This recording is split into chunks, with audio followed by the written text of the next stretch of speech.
Ahora sí. Así es.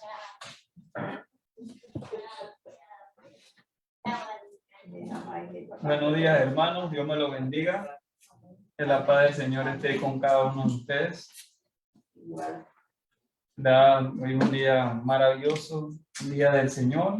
Estamos aquí reunidos para poder alabar y adorar su santo nombre. Darle gracias al Señor, aunque sea mínimo, por el aire acondicionado. Ahora estamos más cómodos, sí, ya no estamos sofocados, que la luz, que el calor, que lo otro. Así que le damos al Señor gracias por eso. Bueno, hermano, vamos a estar desarrollando la segunda parte de la seguridad de la gracia y la salvación. Sabemos que esto es propiamente de Dios, una acción que Dios ha hecho, es algo que reposa en su palabra, en su promesa, en su juramento. Esto no depende de nosotros en cuanto a esa seguridad. Lo que depende de nosotros es ser paciente a su promesa, a su juramento, y hacer que eso también se dé a notar de que somos seguros en Él y que tenemos esa salvación a través de su Espíritu. Lo importante, hermano, es que, como les acabo de decir, esto es algo de Dios. Gracias a Él que sea así, mi hermano.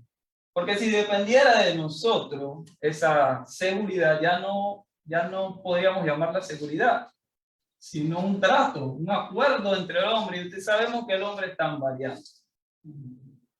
Esta segunda parte de la seguridad de la gracia y la salvación está dividida en 4 partes. La primera parte que vamos a estar desarrollando es: esta seguridad no es una mera persuasión dudosa o probable, es fundada en una esperanza falible. O sea que esta seguridad no es que fue Dios que de la noche a la mañana, un momento él decidió, bueno, no sé, pues lo voy a hacer así, pues le voy a dar la seguridad, pues de esa gracia mía y de esa salvación, y que esa esperanza, entonces si fuese así, esa esperanza ya no es esperanza, porque ya sería algo de probabilidad y pueda que eso falle.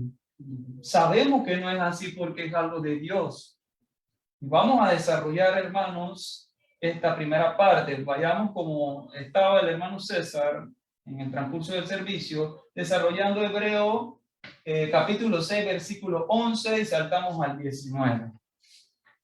Hebreo 6, carta y epístolas a los hebreos. Se cree que esta carta fue dirigida a los hermanos que estaban en Israel, que pertenecían, por eso se llaman los hebreos, porque eran pertenecientes. Muchos dicen que era a los esparcidos, los que están en Palestina, pero muchos concuerdan de que es dirigido a ellos. Amén. Dice, Hebreo lo está leyendo primero la versión Reina Valera del 60 y luego la Nueva Traducción Viviente, que es un poco más clara en cuanto al lenguaje, pero igual tiene su misma noción y el mismo significado. Dice la palabra de nuestro Señor en el versículo 11.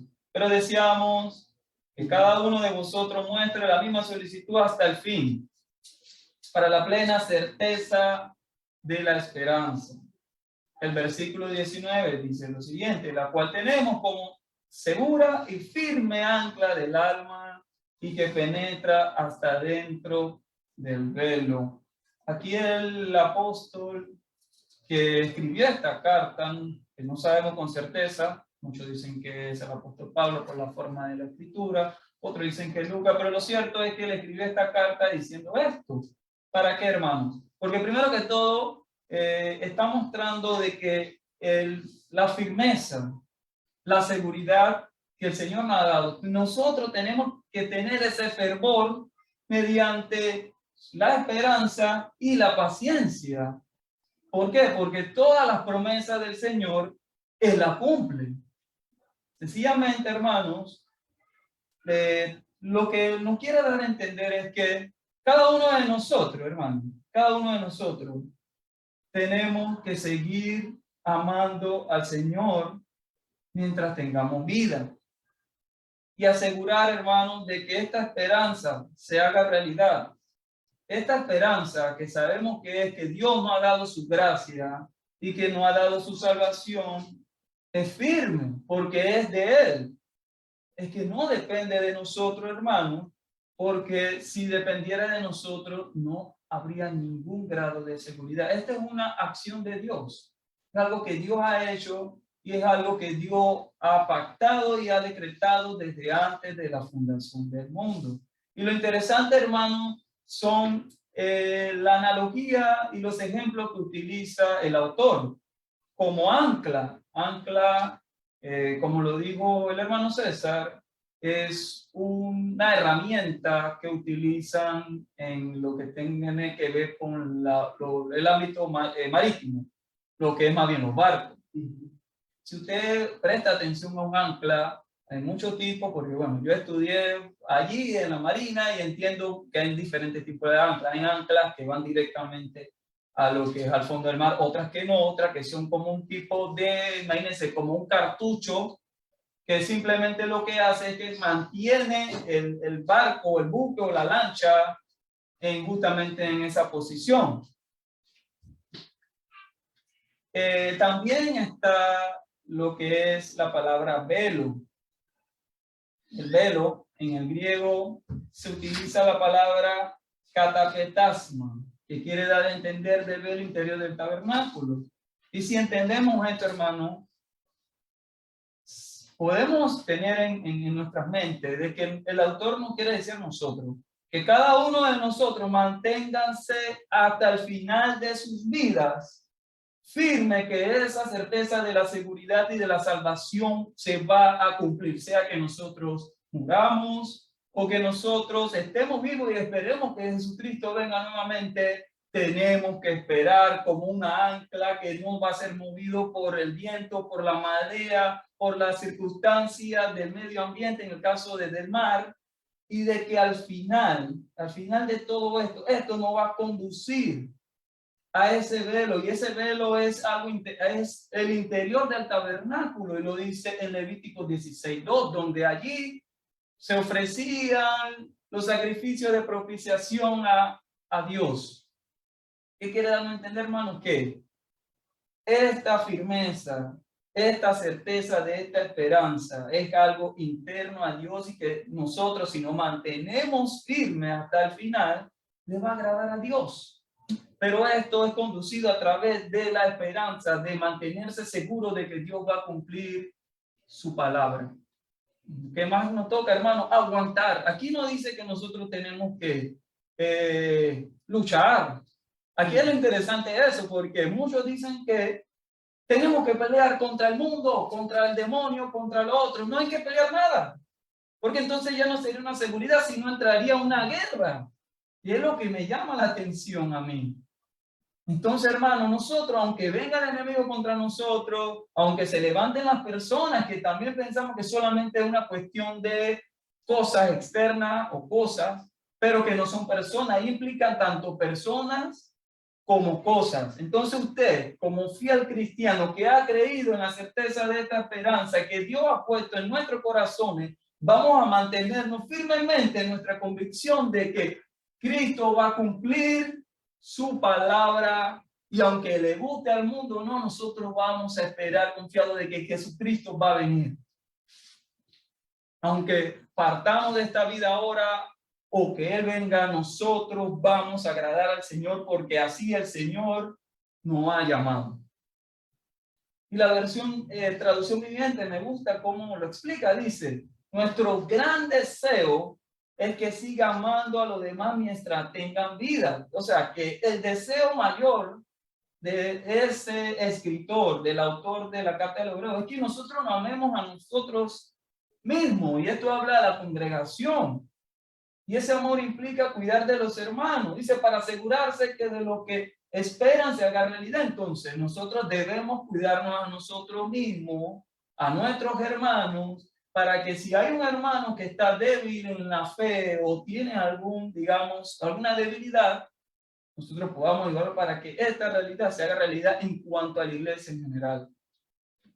Y dice el versículo 19, esta esperanza es un ancla firme, confiable para el alma. Como le dije, mantengámonos firmes, porque esa firmeza que Dios nos da, esa esperanza que es de saber que Dios va a venir, que Dios nos ha salvado y que Dios ha derramado su gracia, su perdón, es algo que nos vamos a mantener firme. Venga lo que venga ya nuestras almas, y al final nosotros lo que hagamos conforme a esa esperanza le va a agradar al Señor. Ahora, hermanos, pasemos a Hebreo capítulo 6, versículos 17 y 18. Dice la segunda parte de la seguridad de la gracia y salvación, que sino que es una certidumbre infalible de la fe fundada en la verdad divina de la promesa de salvación. 18.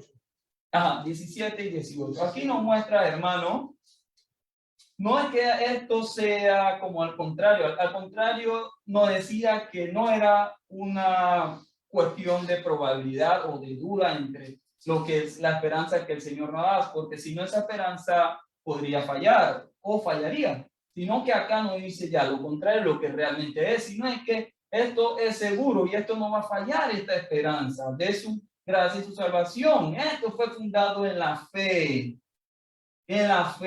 en Cristo. ¿Para qué? Para que esa verdad divina sea la promesa de salvación, y lo podemos encontrar nuevamente en el mismo capítulo, pero ahora en el versículo 17 y 18, que dice lo siguiente, versión 60, por la cual, queriendo Dios mostrar abundantemente a los herederos de la promesa la inmutabilidad de su consejo, interpuso un juramento, para que por dos cosas inmutables, en las cuales es imposible de que Dios mienta, tengamos un fortísimo consuelo los que hemos acudido para asirnos de la esperanza puesta delante de nosotros. Hermanos, Dios, desde tiempos inmemorables, desde que Él empezó a tratar con el hombre, Dios siempre ha demostrado su amor. Las promesas que el Señor y sus juramentos, hermanos, Dios la ha cumplido siempre. ¿Qué nos da a entender, hermanos, para poder tener un contexto de qué estaba hablando aquí en esta parte? Bueno, aquí le está dando la firmeza de que en el tiempo atrás Él había hecho un pacto y una promesa con Abraham. Y de que así mismo Él le hizo esa promesa, asimismo Él la va a hacer con nosotros y aún más, dando a entender de que nosotros tenemos la seguridad de que esa promesa que el Señor y su juramento se van a cumplir, porque Dios es un Dios que no miente. Y lo interesante, hermano, también es que Él quiso mostrar más con nosotros, que somos sus herederos, de su consejo, que Él mismo interpuso el juramento en el tiempo antiguo, el mundo antiguo.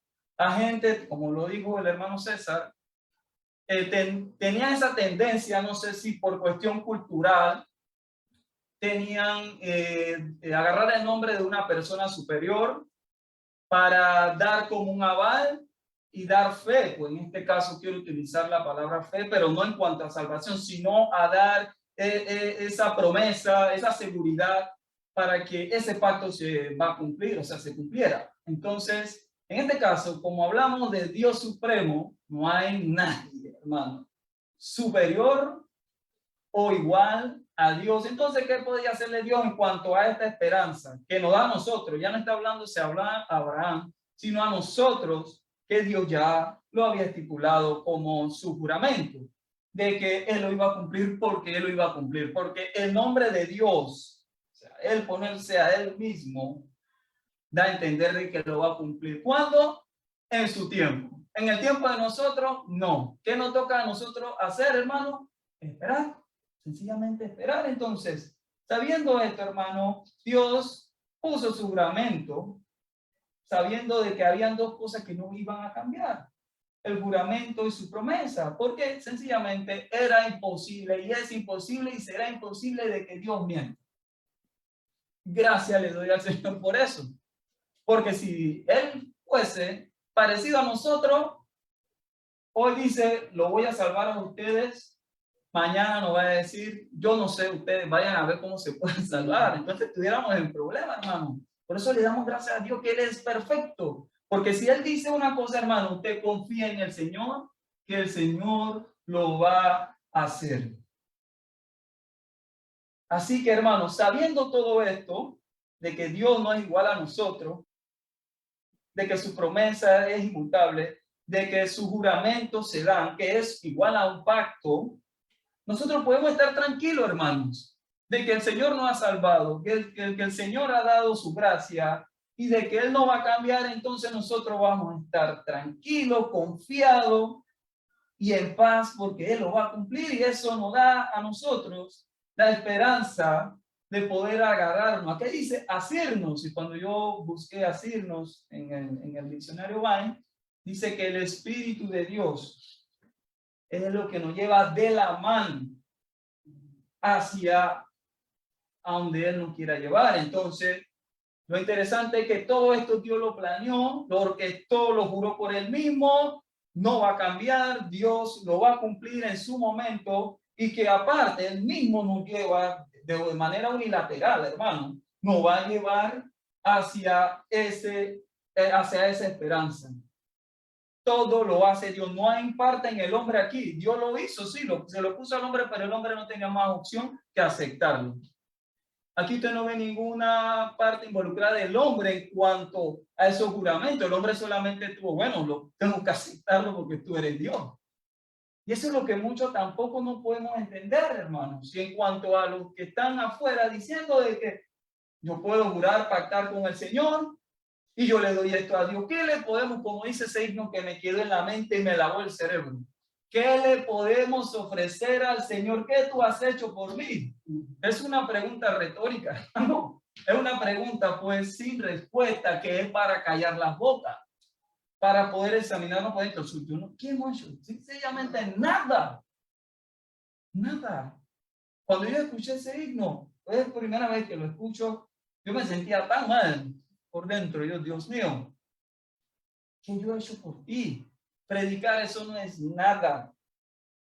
Hablar de ti no es nada. Es que yo tengo que ser esclavo. Nosotros tenemos que ser esclavos de Él porque no hemos hecho nada. Porque un esclavo no le va a poder pagar a su amo lo que ha hecho. Y más que hablando de Dios, ¿qué podemos nosotros darle al Señor? Ni nuestra vida vale nada. Así que saquémonos de nuestras mentes de que hay algo bueno en nosotros para ofrecerle al Señor, para poder sufragar lo que Él ha hecho por nosotros.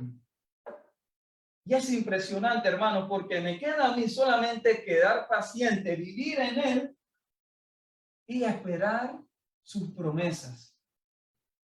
¿De qué? ¿Cuál es la promesa, hermano? De que el Señor nos va a mantener firme, que su gracia va a estar con nosotros por siempre, y de que muramos o vivamos, el Señor nos va a llevar a sus promesas.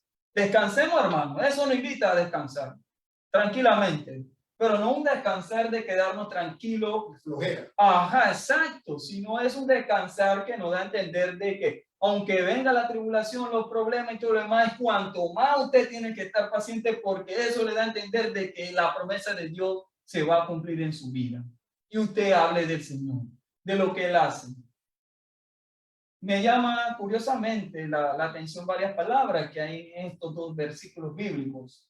Promesa se encuentra en el versículo 17 y en su griego original dice que la palabra es apangelia. Me corrigen si, hermanos, que me viene a dar a entender que primariamente es un término legal, expone que la promesa estaba condicionada a la fe y no al cumplimiento de la ley. La ley fue posterior e inferior a la promesa y no la anuló. Consejo viene del griego boule, que significa determinación o consejo, y juramento viene del griego hortos, ¿Qué significa? Se refiere a la determinación de un pacto entre hombres, garantizando el cumplimiento de lo acordado. Y aquí como referencia era el de Dios y Abraham.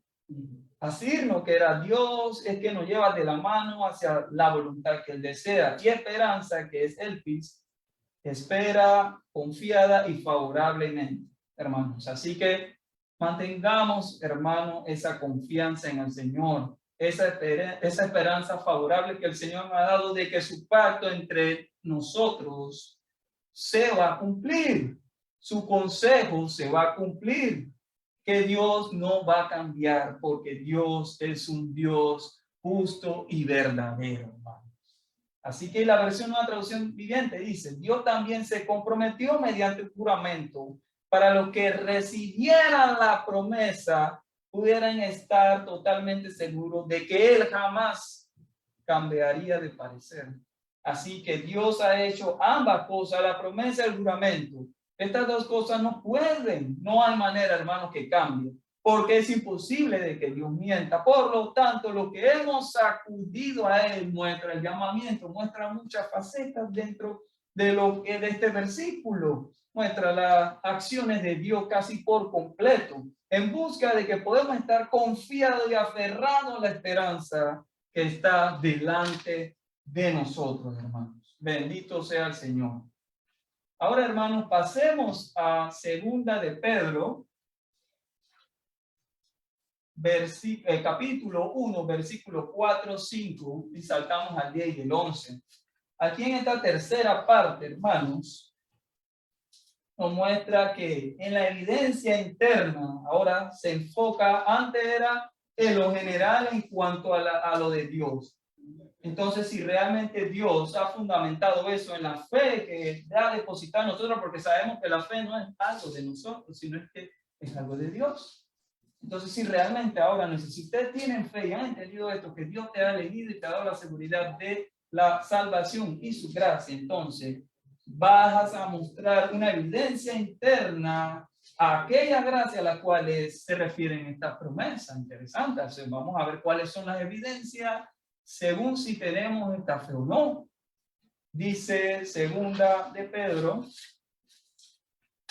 capítulo 1, versículos 4, 5, 10 y 11, por medio de las cuales nos ha dado preciosa y grandísimas promesas, para que por ella llegaseis a ser participantes de la naturaleza divina, habiendo huido de la corrupción que hay en el mundo a causa de la consuficiencia. Versículo 5, vosotros también, poniendo toda la diligencia por esto mismo, añadid a vuestra fe virtud, a la virtud conocimiento, el 10. Por lo cual, hermanos, tanto más procurad hacer firme vuestra vocación y elección, porque haciendo estas cosas no caeréis jamás.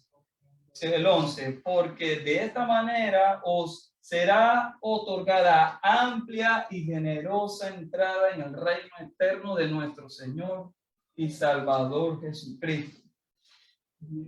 Hermanos, hermanos, esto es gratificante, porque aquí ya nos va a dar esa evidencia que si realmente hemos recibido la seguridad de la gracia y de la salvación.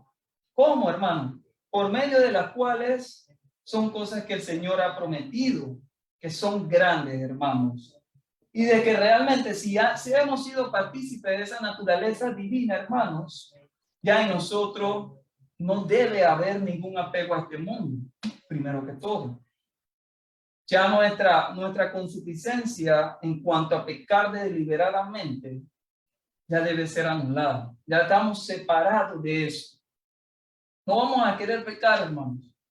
No va a ser opcional en nosotros en cuanto a decidirse sí o no. Sencillamente vamos a decir que no, porque ya hemos sido apartados, entendiendo que tenemos esa fe en las promesas preciosas y grandes que el Señor ha dado a nuestras vidas. Entonces, vosotros, hermanos, tenemos que atender ahora. El autor empieza a hablar de lo que son las promesas que el Señor ha dado en nuestra vida y cómo debe ser en cuanto al mundo. la separación entre el mundo y aquello que Dios le ha dado esta promesa por medio de la fe. Pero ahora también dice algo de manera imperativa, dando una orden. ¿Qué debemos hacer si realmente hemos sido separados, tenemos esta promesa en la fe y que somos de esa naturaleza divina, que es una naturaleza totalmente diferente a la que tiene el hombre? O sea, si es una naturaleza divina, es una naturaleza de Dios. Y si tenemos esa naturaleza de Dios, hermanos, vamos a obrar conforme al Espíritu de Dios y no conforme a la carne. ¿Qué debemos hacer, hermanos? Ponerle toda, pero toda la diligencia posible. Esto no quiere decir, hermano, atención, preocupación, responsabilidad a lo que el Señor ha hecho en nuestra vida. Esto quiere decir, hermano, que usted debe de moverse, de que usted tiene que hablar del Señor, de que usted tiene que orar, de que usted tiene que leer la Biblia, de que usted tiene que tener buenas obras en su vida, porque es algo que debemos tener cada uno si tiene esa naturaleza de Dios.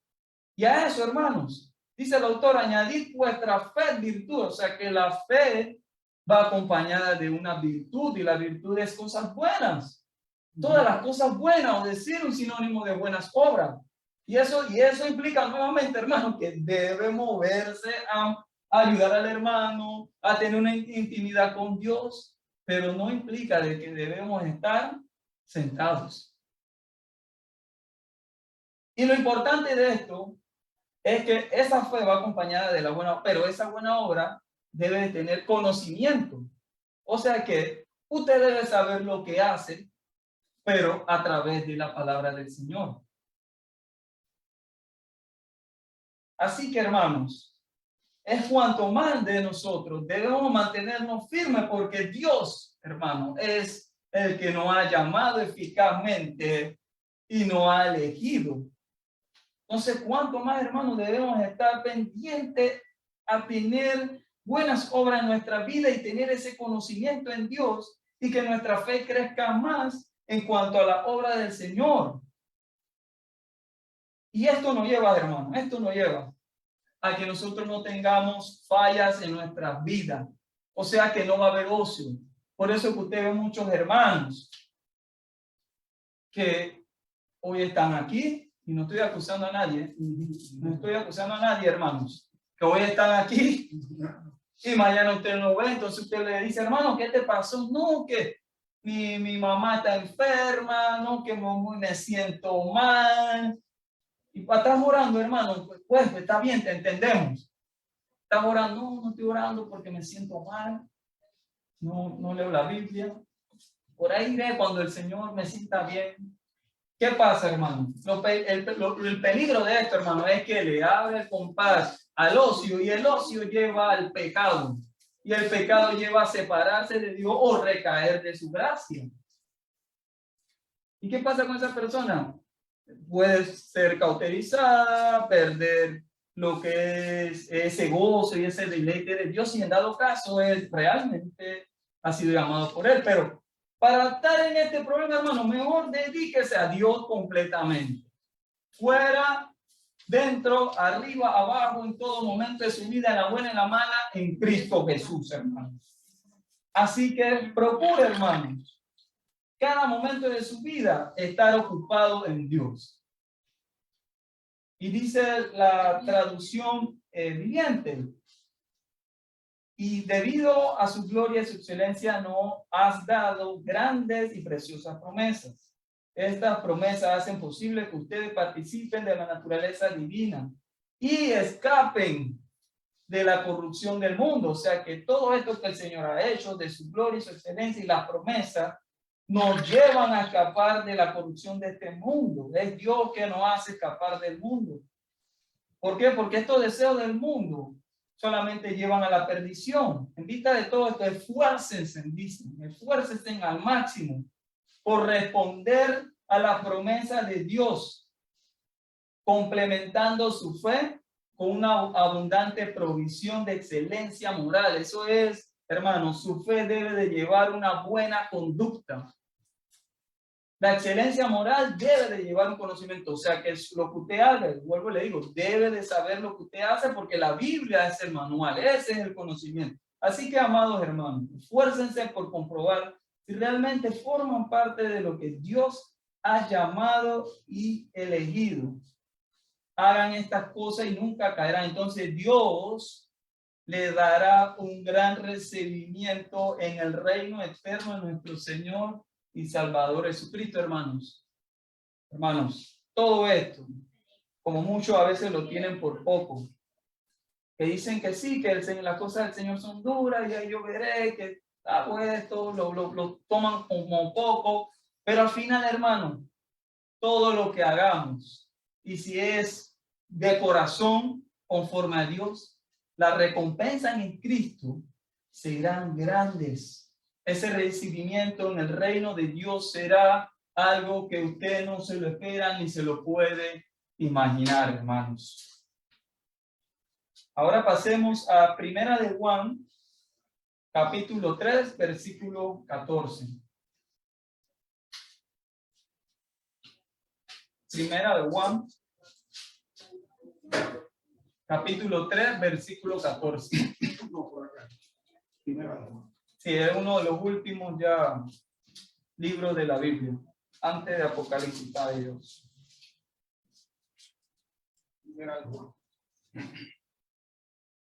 Amén. Primera de Juan 3:14 dice: nosotros sabemos que hemos pasado de muerte a vida, en que amamos a los hermanos, y el que no ama a su hermano permanece en muerte.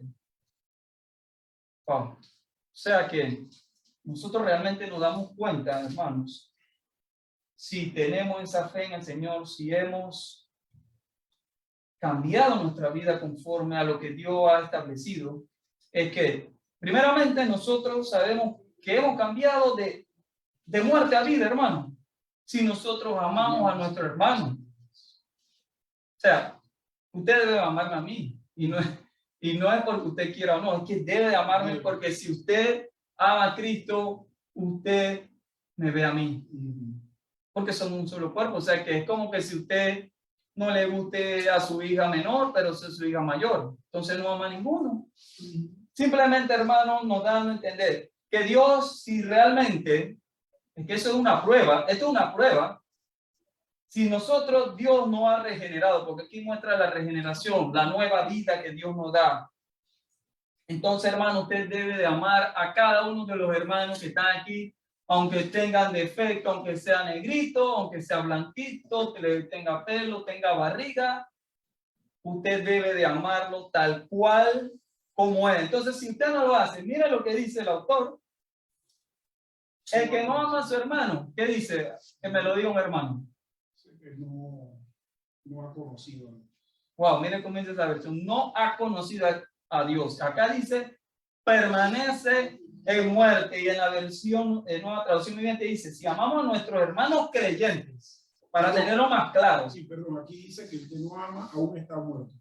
Perfecto, igual que acá. Permanece o está, es lo mismo. Dice, esto demuestra que hemos pasado de muerte a vida. Pero el que no tiene amor sigue muerto, dice. Hermanos, tenemos que amarnos, hermano, porque es algo de Dios. Yo lo amo a usted, aunque usted no entienda muchas cosas de la Biblia, como yo la puedo entender, o como la entiende la hermana Gloria, Dorio, o el hermano César. Nosotros nos amamos porque somos un solo cuerpo y nuestra cabeza es Cristo. Así que, hermano, esto nos da a entender de que si no tenemos ese amor por el hermano, no hemos nacido de nuevo, tan simple, hermano. Todavía estamos entenebrecidos y no hemos conocido a Dios.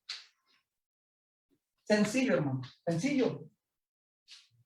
Ahora, hermano, pasemos ahí mismo a la primera carta de Juan, pero ahora el capítulo 1, versículo 3. Ahí mismo, capítulo 1, versículo 3. Amén. Dice la palabra del Señor: lo que hemos visto y oído, eso os anunciamos, para que también vosotros tengáis comunión con nosotros. Y nuestra comunión verdaderamente es con el Padre y con su Hijo Jesucristo. Sencillamente, hermanos, nosotros, esto de lo que podemos ver aplicado a nosotros es la palabra del Señor, las promesas del Señor, lo que el Señor ha hecho.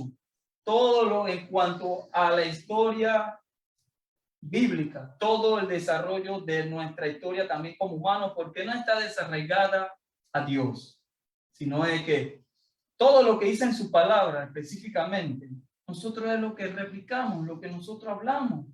¿Para qué, hermanos? Para que también nosotros tengamos comunión con nosotros mismos. Entonces, nuestra comunión realmente y nuestra relación que es verdadera es con nuestro Dios. Entonces, nosotros si realmente tenemos esa comunión con el Padre y con el Hijo, vamos a anunciar lo que hemos visto y oído. En el caso de nosotros es la palabra de nuestro Señor Jesucristo. Eso es lo que debemos hacer si realmente tenemos comunión con Él. Y dice la versión traducción viviente, le anunciamos lo que nosotros mismos hemos visto y oído para que ustedes tengan comunión con nosotros. Y nuestra comunión es con el Padre y con su Hijo Jesucristo. Y ahora, hermanos, pasemos a 2 de Corintios, capítulo 1, versículo 12. Segunda de Corintios, capítulo 1.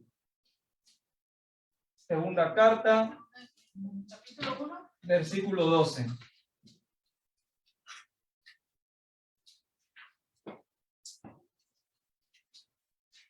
Amén.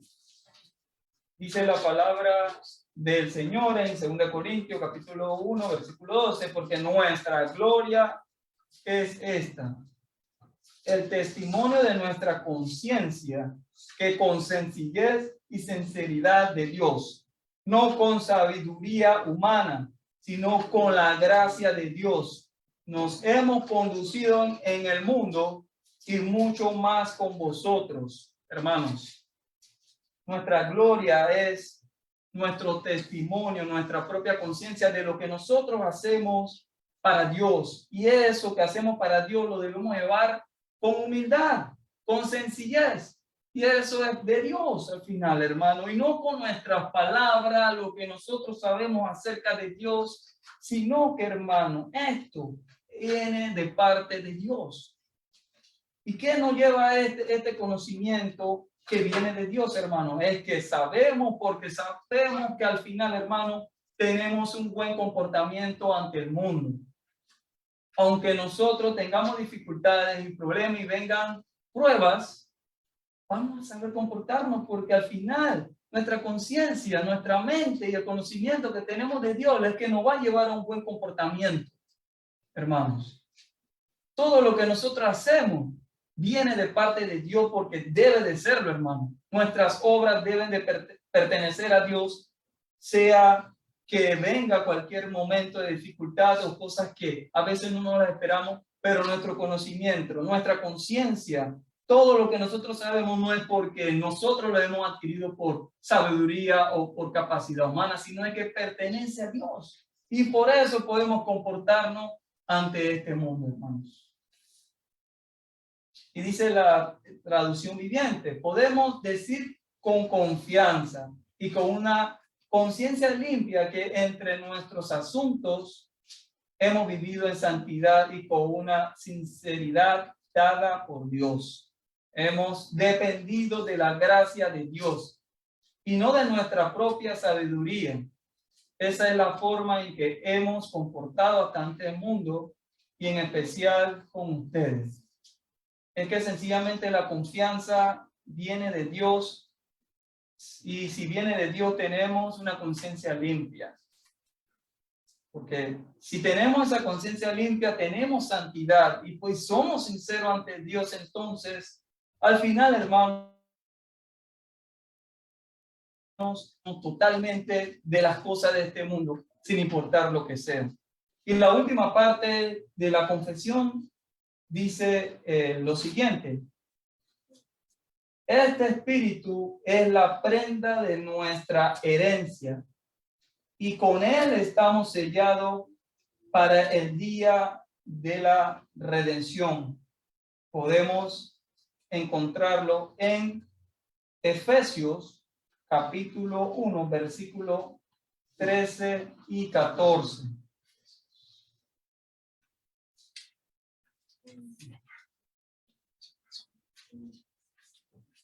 Capítulo 1, ¿verdad? Sí, Efesios capítulo 1, versículos 13 y 14.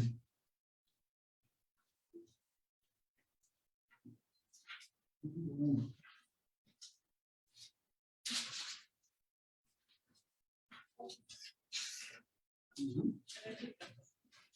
Amén.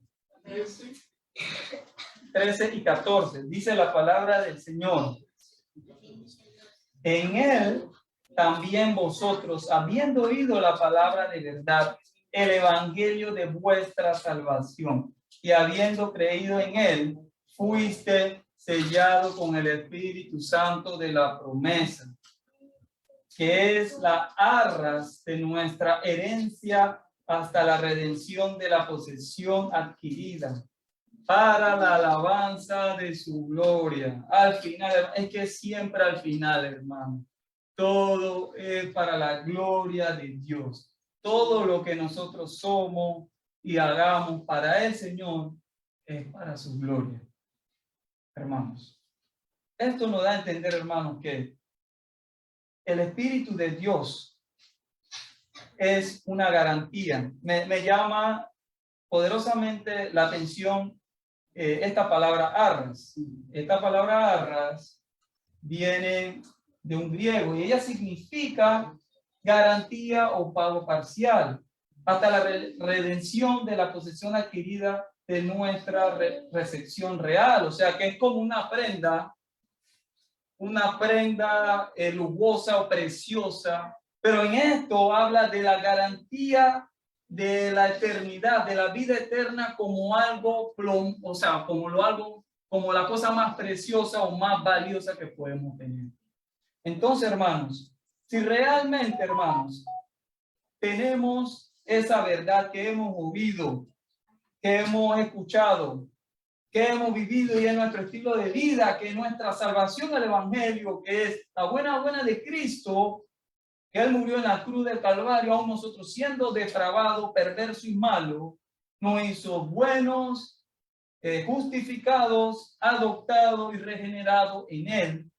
Entonces, si hemos realmente creído en Él, Él nos ha sellado con su Espíritu, que es la promesa, o sea, que la garantía, y eso que debe ser, o sea, si es una prenda, y me llama la atención, que si una prenda es algo exterior, entonces eso se debe de exteriorizar y mostrarse como es. Entonces, hermano, si usted tiene el espíritu de la promesa, usted debe de verse como tal, actuar como tal y vivir como tal, que los demás lo van a ver porque es una evidencia de que usted tiene ese sello. Entonces, nos muestra, nos lleva y nos conduce a vivir una vida conforme al Espíritu, hermanos. Esto es nuestra herencia, esta es nuestra redención, es nuestra mejor posesión, el Espíritu Santo, que es nuestro guía, que es lo más valioso que podemos tener y que al final todo esto es para su alabanza, hermano. Dice la Nueva Traducción Viviente. Y ahora ustedes, los gentiles, también han oído la verdad, la buena noticia de que Dios os salva. Además, cuando creyeron en Cristo, Dios lo identificó. Dios, no nosotros, no es que hemos participado de eso, Dios mismo nos identificó, o sea que Dios nos llamó y nos justificó. Todo es de Dios, dice que como lo suyo, al darnos el Espíritu Santo. Ahí muestra la adopción, hermano, muestra muchas de las acciones de Dios, que eso solamente es de Dios. Y entonces, si Él no dio ese espíritu, Él lo hizo desde el tiempo atrás, o sea que ya Dios, esto no ha sido improvisado, hermano, esto es algo que Dios ya lo tenía para su alabanza y su gloria. El espíritu es nuestra garantía, hermanos, es nuestra herencia, que Él no había prometido, y esto es un aval de lo que ha de venir, hermanos. Así que al final, hermanos, todos nosotros, si realmente tenemos ese espíritu de la promesa, debemos darle la gloria y la alabanza. Qué tremendo, hermanos. Si realmente tenemos ese espíritu, tenemos que vivir una vida agradable ante Él. manifestar si realmente tenemos el Espíritu de Dios. El Espíritu de Dios es nuestra garantía, es nuestro aval, es nuestra ayuda y también manifiesta si realmente estamos unidos al cuerpo de Cristo. Al final, hermanos, todos seremos parte de esa gloria venidera. Así que me gustaría orar para darle gracias al Señor por sus acciones, por esa gran seguridad de su salvación que reposa en Él, que es solamente de su parte, que la juró, que la declaró y la decretó, y se ha vuelto una promesa y se ha cumplido, y que nosotros pacientemente esperamos como ancla firme. Y que el Espíritu nos lleva de la mano hacia esa promesa de la salvación, de su seguridad, hermanos. No importa lo que le digan, no importa lo que pase, no importa si su familia lo rechaza, no importa lo que hablen de usted, usted manténgase firme en el Señor. Así que, hermanos, oremos. Amantísimo Dios, amado Dios grande, gracias por tu seguridad y salvación para con nosotros, sabiendo de que es algo meramente tuyo. Gracias por eso. Algo que parece tan sencillo, pero realmente te doy gracias porque si dependiera tan siquiera un 0.01% de nosotros, la perdemos. Por eso te doy gracias, Señor, por llevarnos hacia tu verdad, por tu promesa, tu juramento, por jurar por ti mismo. Eso nos da paz, nos da paciencia, nos da gozo y nos debe mantener alegre y obrando en ti, porque eso nos debe impulsar a hacer obras en ti, Señor, a amarnos unos a los otros, Señor, sin importar si el hermano tiene diferencia en cuanto a su forma de pensar, más que no sea doctrinal, Dios, podemos seguir adelante. Gracias por eso, Señor. Gracias por tu palabra y te doy, Señor, toda la honra y la gloria por tu Espíritu que ha sido sellado en nosotros, porque tú lo has puesto y porque al final tú siempre te vas a gloriar y nosotros te vamos a dar la alabanza. Gracias, Señor Jesucristo. Gracias, Espíritu Santo, y gracias, Dios Padre. En el nombre de Jesús. Amén.